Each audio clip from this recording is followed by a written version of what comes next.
প্রিয় দর্শক, আপনারা দেখতেছেন আজকে ইসলামী ছাত্র আন্দোলন বাংলাদেশ তারাগঞ্জ উপজেলা শাখার দায়িত্বশীল ভাইয়েরা তারাগঞ্জ উপজেলা চত্বর পরিষ্কার পরিচ্ছন্নতার কাজে ব্যস্ত সময় পার করতেছে। তারা খুব স্বাচ্ছন্দ্যবোধ মনে করে তারা এই কাজগুলো করতেছে। আমরা তাদের জন্য দোয়া করব এবং আমরা এই আশা ব্যক্ত করি আজকে হয়তোবা আমরা বাহির পরিষ্কার করতেছি, এই উপজেলার চত্বরের যে বাহিরের যে আবর্জনাগুলো ময়লাগুলো এগুলো পরিষ্কার করতেছি। আমরা দোয়া করি ইনশাল্লাহ একটা সময় আসবে আমরা ভিতরের ময়লাগুলো পরিষ্কার করতে পারবো। আর যখন আমরা ভিতরের ময়লাগুলো পরিষ্কার করতে পারবো, আবর্জনাগুলো পরিষ্কার করতে পারবো ইনশাল্লাহ, তখন আমরা এই দেশটাকে একটি কল্যাণ রাষ্ট্রে পরিণত করতে পারবো ইনশাল্লাহ। আপনারা সবাই দোয়া করবেন। ইসলামী ছাত্র আন্দোলন বাংলাদেশ তারাগঞ্জ উপজেলা শাখা সহ আমাদের ছাত্র আন্দোলনের দায়িত্বশীলদের জন্য দোয়া করবেন।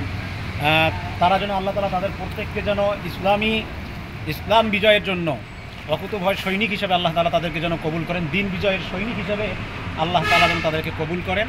এতক্ষণ আমি কথা বলতেছিলাম ইসলামী আন্দোলন বাংলাদেশ তারাগঞ্জ উপজেলা শাখার সেক্রেটারি মোহাম্মদ আখতারুজ্জামান। আপনারা সবাই সাথে থাকবেন, দোয়া করবেন। আসসালামু আলাইকুম রহমতুল্লাহ।